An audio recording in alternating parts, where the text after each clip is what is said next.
ప్రభువుకు మహిమ కలుగునుగాక. ప్రియులారా, దేవుని వాక్యాన్ని మనం శ్రద్ధగా ధ్యానం చేద్దాం. ప్రత్యక్ష గుడారంలో ఎలాగూ కట్టుకోవాలి అనే దాన్ని నేను చూశాం.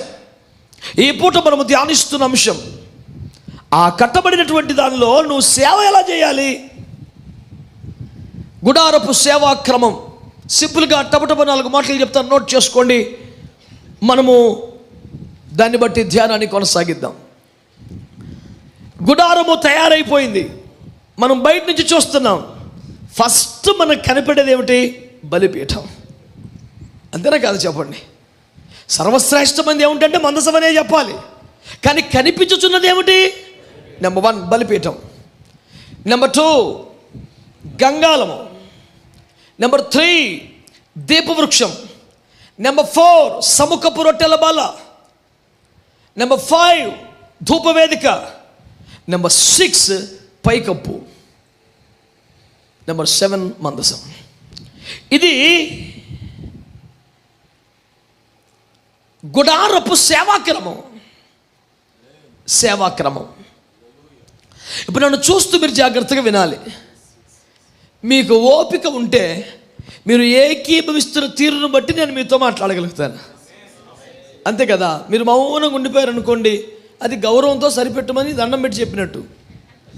చాలా మర్యాదగా చెప్పారు, మా పానం దీపాకే చాలే అని అట్లా ఉన్నారనుకోండి, మరి దాని అర్థం ఏమిటి? ఈ దండం పెడతాం వదిలిపెట్టేగా. ఇప్పుడు నేను మీకు చెప్పాలనుకున్న భారం ఏంటంటే, నా సిద్ధపడినప్పుడు 7 విషయాలు చెప్పానుగా, ఒక్కొక్క విషయంలో 7 పాయింట్స్ మీకు చెప్పాలా. At least I must cover 49 points in this session. That is the reason I request you to suspend the tea session for today. అందుకరికే ఈ పూటకి టీ నిలిపివేద్దామని కోరాను. మీరందరూ బాధగా ఉన్నారా? ఆమేన్.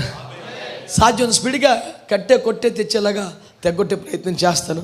But I think and I believe this is the most important teaching that one minister should know and have the notes with him. ఆమేన్. కనుక ఇది చాలా ప్రాముఖ్యమైన ఉపదేశంగా మీరు గుర్తించి అంగీకరించి పాటించగలిగిన మీ సేవా పరిచర్యలు సంపూర్ణ క్షేమాభివృద్ధి పొంది మహిమకు చేరగలవు అనేది నా విశ్వాసం. దేవునికి స్తోత్రం కలుగునగాక. ఆమేన్. హల్లెలూయా. కనుక ఇప్పుడు మనం చూడండి, గుడారం కట్టబడింది. నన్ను చూడండి. హలో గుడారం రెడీగా ఉంది. యాజకత్వం చేయడానికి నా వంతు నాకు వచ్చింది. ఒక్కొక్క వంతు ఒక్కొక్క కాలంలో తరగతిలో ఉంటుంది కదా. నా వంతు వచ్చినప్పుడు నేను చక్కగా సిద్ధపడి నన్ను శుద్ధీకరించుకొని ఎఫోదును ధరించి, బాగాను ధరించి, న్యాయ విధాన పథకమును ధరించి, ఎఫోదు కలిగినటువంటి దానిమ్మ పండ్లు సహా అన్నీ ధరించి, ఆ తాడును కట్టుకొని సంపూర్ణంగా సిద్ధపడి, చేతిలో ఒక ఖడ్గమును కలిగిన వాడనై, పాత్రలు కలిగిన వాడై, కత్తెర కలిగిన వాడనై, సకల ధూపద్రవ్యాది విషయములను కలిగిన వాడనై యాజకత్వానికి ఉపక్రమించాలి. ఇప్పుడు నేను ఇలా ఉపక్రమించినప్పుడు నా ultimate goal is to reach the throne of mercy. కరుణాపీఠం మీద దేవుని కలుసుకోవటం నా గురి. అక్కడ కలుసుకున్నప్పుడు ఆయన ఏమైనా నాకు సెలవిస్తాడు. దాన్ని పట్టుకొచ్చి వెలుపట్టి ఆవరణలో వేచి ఉన్న మానవుడికి బయలుపరచడం నా సేవలో కీలకమైన భాగం. And for this job only God anointed me and appointed me for his glorious ministry. ఈ పని కొరకే దేవుడు ఆ మహిమ గల సేవకులను పిలిచాడు, అభిషేకించాడు. నీవు చెప్పాల్సిన మాటది. సో ఇప్పుడు కరుణాపీఠం మీద ఉన్న దేవుని కలుసుకున్నట, అతని మాటను వాడికి తెలియచేయట మన యాజకత్వంలో కీలకమైన పని. ఇప్పుడు ఆ దేవుని దగ్గరికి ఎట్లా పోవాలి అన్న ప్రాసెస్ పేరే గుడారపు సేవా క్రమం. సమస్తము క్రమముగా మర్యాదగా జరిగించమని హెచ్చరిక పలుమార్లు బైబిల్లో ఉంది కదా.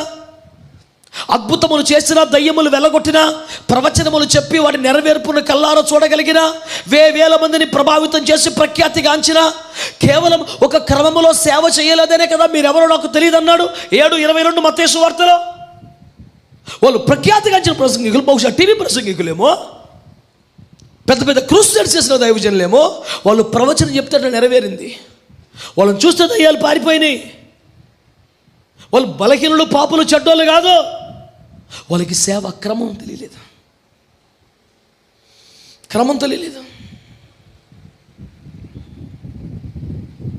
కబడ్డీ ఆడటానికి బలం మాత్రమే కాదు, గీత చూసుకోవద్దా?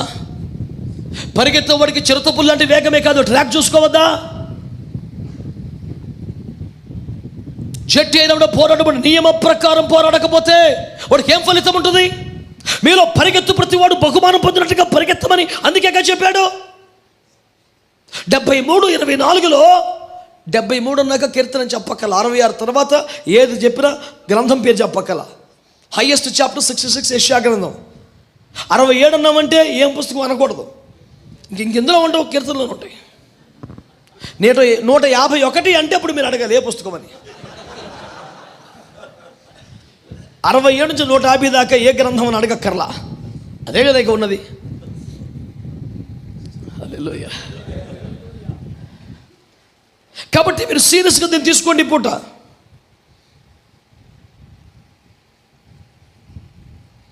73వ కీర్తన 24వ వచనంలో, నీ ఆలోచన చొప్పున నడిపించదువు, తర్వాత మహిమలో నన్ను, అంటే మహిమలో చేర్చుకొనబట్టుకు అర్హత ఈ భూమి మీద ఏమిటి?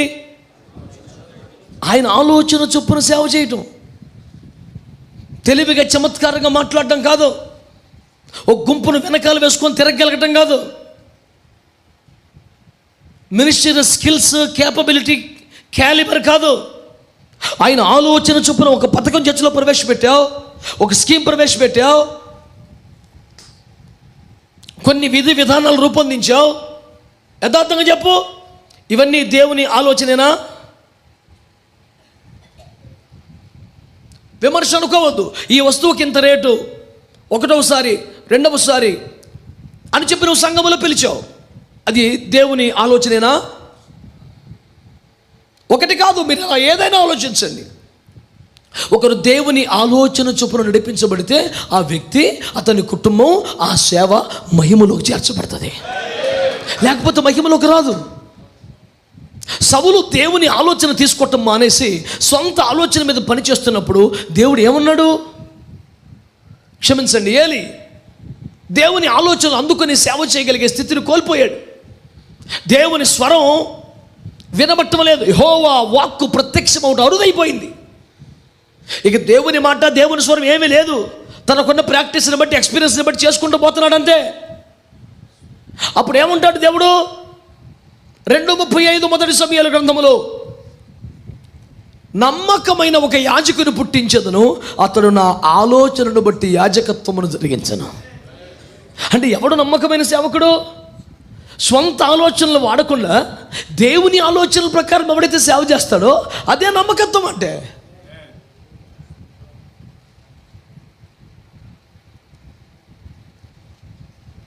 నమ్మకమైన సంతతిని పుట్టిస్తాను, అతడు నా ఆలోచనను బట్టి, నా యోచనను బట్టి సేవ జరిగిస్తాడు.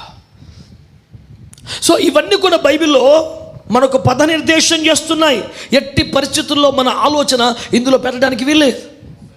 మోషే గుడారంలో అమర్చబోయినప్పుడు దేవుడు తేటగతులతో మాట్లాడుతూ తుమ్మకర్ర వాడమన్నాడు, నీలి దారమును వాడమన్నాడు, సముద్రవత్సల చర్మములు వాడమన్నాడు, శుద్ధ సువర్ణమును వెండి దిమ్మలు వాడమన్నాడు, ఇత్తడి బలిపీఠం వాడమన్నాడు, ఒక దీప వృక్షానికి నక్షి పని చేయమన్నాడు. కరుణాపీఠం మీద కెరూబులు మాత్రం అద్భుతంగా రెక్కలు చాపి ఒకదానికొకటి ఎదురు ముఖం పెట్టుకుని ఉన్నట్లే ఉండాలన్నాడు. ఏ దారం వాడాలో, ఏ మేకు కట్టాలో తానే ఆజ్ఞాపించాడు. సకల శాస్త్రాల్లో ప్రావీణ్యత కలిగిన మోషేకి అవకాశం ఇస్తే తను చేయలేని వాడేమి కాదుగా. దేవుని సేవలో మనుషులు తలకై రాకూడదు. నీ తెలివిని సేవలు ఇంప్లిమెంట్ చేయకూడదు. నీ ఆలోచన ఇందులో పెట్టకూడదు. నేను నివసించు గుడారం కదా ఉండాలంటే నీ ఆలోచన ఉండకూడదు, నా ఆలోచన బట్టి చేయాలన్నాడు దేవుడు. సమస్తము కొండ మీద చూపించబడ్డ మాదిరి చొప్పున చేయటం జాగ్రత్త పడు. You cannot have your own way in ministry. It is not acceptable at all. You are commanded and commissioned to fulfill God's plan and vision, which is the only mission of your life. నీ జీవితపు ఏకైక పని ఆయన ఆలోచనను నెరవేర్చడమే. కనుక గుడారము కట్టబడింది. అలా చూస్తే నీకు కనపడేది ఏమిటి? బలిపీఠం. మొదట బలిపీఠం దగ్గర క్రతువు పూర్తి చేయాలి. ఆ తరువాత గంగాళం కనిపిస్తుంది. గంగాళం వద్ద శుద్ధీకరణ పూర్తి చేసు. గుడారములోనికి వెళ్ళగానే చేయవలసిన మొట్టమొదటి పని దీపం వెలిగించాలి. ఎందుకంటే గుడారములో కిటికీలు ఉండవు, లైట్లు ఉండవు, వెంటిలేటర్ ఉండదు. గుడారములో జరిగించు సమస్త సేవలకు ఆధారం ఆ దీపమే. No the source for the lighting in the tabernacle. So ఆ దీపమే వెలిగించకపోతే నీ పరిచర్య తడబాట్లో ఉంటుంది. నువ్వు ఒకవేళ పొరపాటున ఉద్దేశపూర్వకం కాకపోయినా ధూపవేదకను తనివేస్తావేమో, నీ చేయి దగ్గర రొట్టెలు పడిపోతాయేమో, దీపం దగ్గరికి వెళ్ళబోయే నూనె నేలరాల్సి ఒలికించి వేస్తావేమో. నువ్వు ద్వారములో వెళుతున్నప్పుడే గంగాళము దగ్గర శుద్ధీకరణ అయిన వెంటనే the first most important ministry you have in the tent is దీపవృక్షమును వెలిగించాలి. ఆ వెలుగులో, ఆ కాంతిలో నీవు బల్ల మీద రొట్టెల్ని ఏర్పాటు చేయాలి. వాటిని ఉదయాస్తమయాలు సవరించాలి. ఆ తదుపరి నీ విన్నపములు ధూపవేదిక ద్వారా తెలియచేయాలి. వీటికి పైకప్పు యొక్క ఆమోదం ఉండాలి. నేరుగా పోయే ఛాన్స్ లేదు. ఇప్పుడు పూర్తిగా చెప్పకపోయినా ఒక మాట మనసులో పెట్టుకోండి. మీ ప్రార్థనలన్నీ పరిశుద్ధుల పాత్రలో కలిపి అప్పుడు ఇస్తాడంట. హలో ప్రభా, ఎవరు కలబాకున్నది ప్యూర్గా అట్ట పంపించు.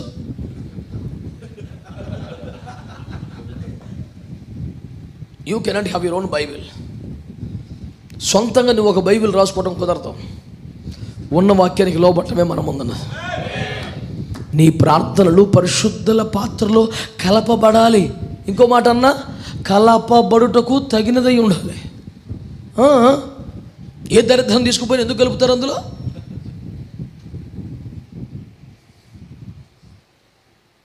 కనుక ఈ మాటలు మీరు సీరియస్గా తీసుకోవాలా. అప్పుడు ఆ కరుణాపీఠాన్ని చేరడానికి ఉంటుంది. ఒకవేళ పైకప్పే లేకపోతే దీపం మారిపోద్దిగా, గాలికి వర్షానికి పాడైపోతే రొట్టెలు దుమ్ముకు ధూళికి. ధూపం వేస్తుంటే అది కరుణాపీఠం మీదకి అలాగే వెళ్ళాల్సింది, గాలి వస్తే చెదిరిపోద్దిగా. మరి ఆ ధూపం పరిస్థితి ఏంటి? దాని వాసన కూడా ఎవడు చూడకూడదు. అది ఎటు పడితే చెదిరిపోతే ఎట్లా? మరి ఇవన్నీ పర్ఫెక్ట్గా ఉండాలంటే సరైన పైకప్పు ఉండాలిగా. అందుకే నేను చెబుతున్న క్రమాలు చూడండి. గుడారపు సేవా క్రమము. గుడారపు, మళ్ళీ చెప్తున్నాను, మనిషికి ఒక పేరు ఉన్నట్లే ప్రతి సంఘానికి, మినిస్ట్రీకి ఒక పేరు ఉండవచ్చు, తప్పు లేదు. అన్ని పేర్లు క్యాన్సిల్ చేసి గుడారపు సేవని పెట్టుకోవాలన్న ఆజ్ఞ ఏమీ లేదు. నా మాట నీకు అర్థమైందా? పేరు ఏదైనా ఉండవచ్చు, కానీ సేవా క్రమం మాత్రం ఖచ్చితంగా గుడారపు సేవా క్రమమే అయ్యుండాలి. ఎందుకు గుడారపు సేవా క్రమమే అయ్యుండాలంటే, అది పాత నిబంధన సేవ అయ్యుంటే కొత్త నిబంధన సేవ వేరేది మనం చేసే ఉండేవాళ్ళం. కానీ అది పాత నిబంధన సేవ కాదు, అది పరలోకములో కొన్ని కోట్ల సంవత్సరాలుగా జరుగుతున్న సేవ. దాన్ని దేవుడు నిరంతర యాజకత్వాన్ని ప్రస్తావించాడు.